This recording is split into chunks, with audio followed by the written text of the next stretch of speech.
안녕하세요. 김정호의 경제TV. 오늘은 한일 경제전쟁의 손익계산서라고 하는 제목으로 말씀을 드리려고 합니다. 한일 경제전쟁, 우리가 얻을 게 무엇이고 잃을 게 무엇인지는 따져보자. 두 가지의 손익계산서입니다. 하나는 국민의 입장에서 본 손익계산서, 또 다른 하나는 문재인 집권 세력의 입장에서 본 손익계산서. 크게 두 가지 종류의 손익계산서를 만들었고요. 국민의 입장에서 본 손익계산서는 단기적인 손익계산서와 장기적, 길게 봤을 때 손익을 또 따져봤습니다. 그래서 크게 표가 세 가지입니다. 자, 첫 번째 표를 보시죠. 자, 한일 경제전쟁에서의 단기 손익계산서, 국민 입장 이렇게 돼 있죠. 이게 어떤 것이 있어요? 우리가 일본과 전쟁, 경제전쟁을 해가지고 여기에서 우리가 불태전의 투지를 불태움으로 인해가지고 우리가 얻을 게 무엇이냐? 애국심, 자존심, 일본 저자들에 대한 복수욕구, 이런 것들을 우리가 충족시킬 수 있는 것. 또 대한민국으로서의 국가 수준에서의 존엄성을 유지할 수도 있을 것입니다.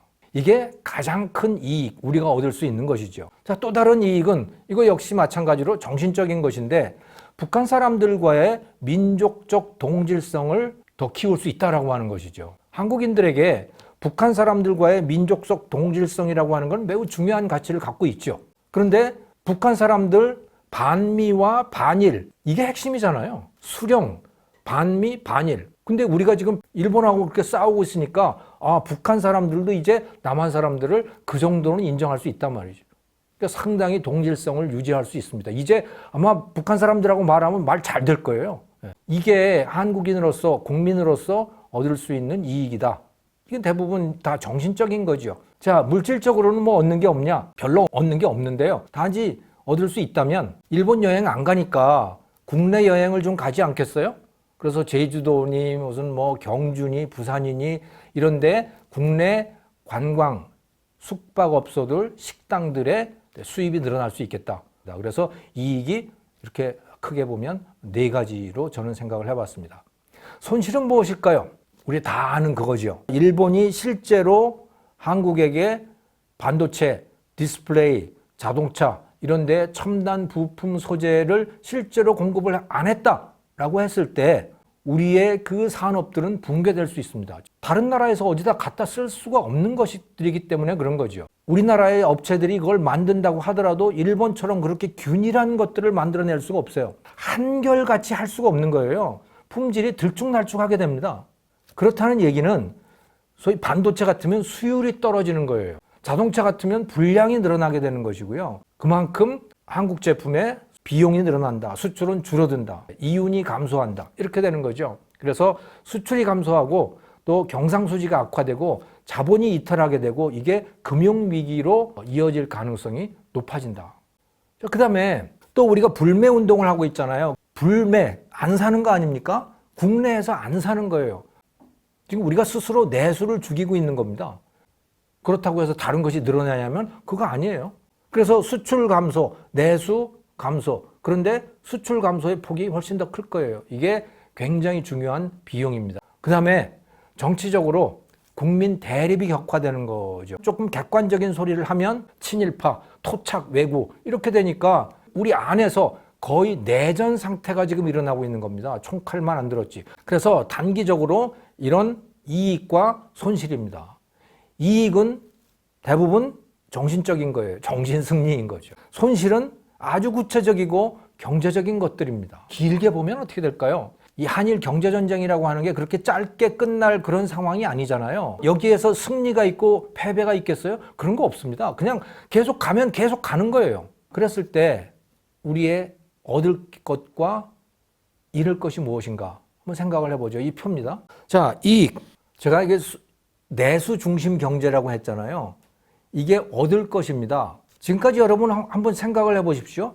경제와 관련돼 가지고 한국의 해외 의존도가 너무 높다. 이 얘기 하지 않았어요? 일본에 대한 의존, 중국에 대한 의존, 미국에 대한 의존이 너무 높기 때문에 그래서 우리 내수 중심으로 가야 된다라고 하는 그런 말 많이 들어보셨죠? 한국 사람들은 계속해서 내수 중심 경제를 외쳐왔고 희망해 왔어요. 근데 그거 될 겁니다. 수출이 줄어들기 때문에. 대한민국 경제가 이 해외 의존이라고 하는 걸 한 이유는요, 수출이 많았기 때문이에요. 자, 이제 수출이 줄어들게 생겼잖아요. 내수도 줄긴 하겠지만 수출이 줄어들 만큼 그렇게 줄어들지는 않을 거예요. 그래서 자연스럽게 내수 중심 경제로 가게 될 거예요. 이거는 우리나라의 진보 경제학자들, 소위 뭐 말깨나 한다는 사람들이 다 원했던 바이거든요, 이게. 그거대로 가는 거죠. 이것을 이익이라고 본다면 이익일 수 있습니다. 또 다른 하나, 장기적으로 우리가 얻을 수 있는 거, 그건 뭐냐? 이거 역시 정신적인 승리입니다. 대한민국이라는 나라, 인구 5천만 수준의 이 나라가 세계 최강대국들을 상대로 해서 우리가 싸울 수 있다. 민족적 자존심 뭐 이런 거를 본다면 굉장한 자부심일 수 있어요. 아르헨티나 사람들, 베네수엘라 사람들, 그 사람들 실제로 미국하고 싸우잖아요. 또 쿠바 사람들 실제로 미국하고 싸우잖아요. 얼마나 자부심이 있어요. 우리도 이 과정을 거치면서 어쩌면 그런 자부심을 가질 수 있을 겁니다. 이게 장기적인 이익이죠. 민족적 자부심이 강해진다라고 하는 거예요. 이란도 지금 그런 상태죠. 미국하고 싸우잖아요. 그 사람들 자부심이 대단합니다. 이게 국민으로서 얻을 수 있는 이익일 거예요. 손실은 뭐냐? 대부분 다 경제적인 거죠. 외환 위기 옵니다. 이렇게 계속하면. 그러면서 한국인들의 경제, 삶의 기반 다 붕괴가 될 거예요. 지금 우리가 국민소득 3만 달러 올라왔지만 뭐 그리스 보세요. 베네수엘라 보세요. 그거 절반으로 떨어지는 거 뭐 금방이에요. 아마 곧 2만 달러, 15,000달러 이렇게 충분히 떨어질 수 있습니다. 자, 그 다음에 또 다른 하나. 이 문제를 해결하기 위해서 이 정부는 아마도 국가 부채를 잔뜩 늘려놓을 것이고 빌려다가 쓰는 거죠. 빌려다가 국민들한테 주는 거예요. 왜? 살기 어렵다고 다들 아우성을 칠 테니까. 그 다음에 돈을 찍어서 나눠줄 겁니다. 생산은 줄어들겠죠. 돈은 늘어나겠죠. 결과는 통화 증발입니다. 물가 급등이죠. 베네수엘라형 경제로 진입을 하게 될 것이다. 자, 그 다음에 일본과 단교를 하고 미국과도 상당히 등지지 않겠어요? 어쩌면 미국이 한국을 버릴 수도 있는 것이고 이렇게 됨으로 인해 가지고 국제적인 고립, 그게 우리가 감당해야 될 부분인 겁니다. 그런데 북한과는 연방제를 하겠네요. 북한과 연방제 하는 것이 과연 국민에게 득이 될까요? 득이라고 생각을 할까요?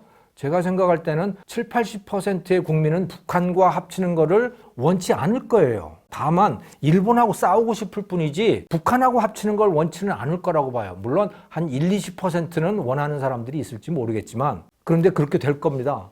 지금 이런 방식으로 가게 되면 그 코스트를 감당을 하셔야 되는 거죠. 자, 그리고 이런 일들이 문재인 정부 하에서 일어났을 때 대다수의 국민들은 무엇을 느끼게 될까? 엄청난 공포를 느끼게 될 겁니다. 패닉이죠. 또 패배감, 좌절감, 모멸감 이런 것들을 한편으로 느낄 수밖에 없을 거예요. 한편으로는 대한민국이 말이야 미국하고 일본하고도 싸울 수 있는 나라야 라고 하면서도 또 한편으로는 경제가 꼬꾸라져서 먹고 살 게 없어져서 공포와 패배감, 좌절감, 모멸감 이런 것들을 겪으셔야만 할 겁니다. 이게 장기적으로 본 우리 국민의 입장에서 봤을 때 3년, 4년 정도 기간을 놓고 봤을 때 겪을 손익계산서입니다. 자, 그러면 문재인 정권의 입장에서 보면 손익계산서 어떨까요?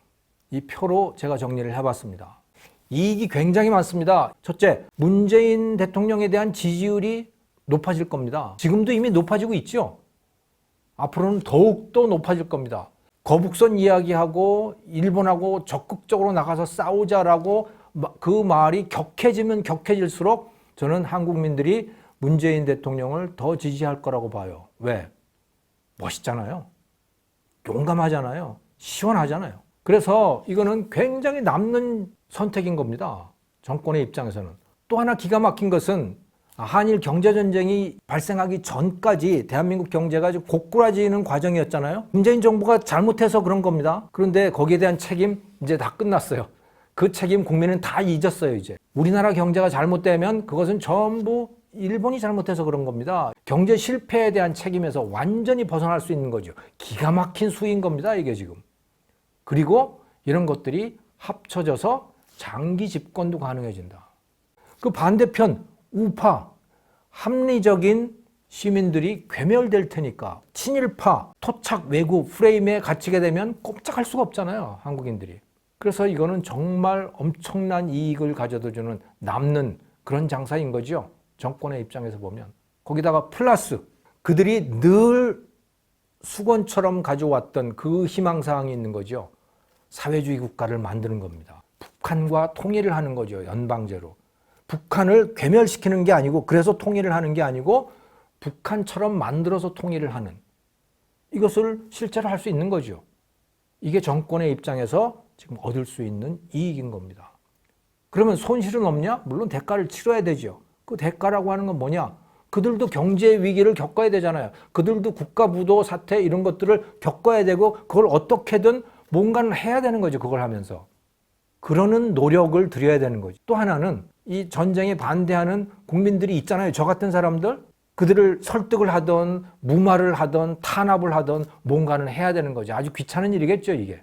이런 코스트를 치러야 되는 겁니다. 그래서 이 정권의 입장에서 보면 이 한일 경제전쟁이라고 하는 것은 기가 막힌 수인 겁니다. 자기들 지지율 높일 수 있지, 자기들이 잘못한 거는 전부 일본 탓으로 돌릴 수 있지, 그러면서 장기 집권할 수 있지, 또 꿈에서 그려왔던 연방제 통일을 할 수도 있지. 손실은 뭐 있겠지만 뭐 그다지 그들 입장에서는 그 손실이 큰 건 아니죠. 왜? 어차피 자기들은 다 월급 받잖아요. 다 세금으로 월급 다 받지 않습니까? 한일 경제전쟁의 손익계산서, 국민의 입장에서 본 손익계산서, 문재인 정권의 입장에서 본 손익계산서 따져봤습니다. 정권의 입장에서는 이거 반드시 해야 되는 전쟁인 겁니다. 국민의 입장에서는 일단 시작이 됐고 되돌릴 수는 없지만 하지만 하면 할수록 손실이 큰, 얻을 수 있는 이익이라고 하는 건 전부 정신승리뿐인 그런 전쟁이다, 국민의 입장에서는.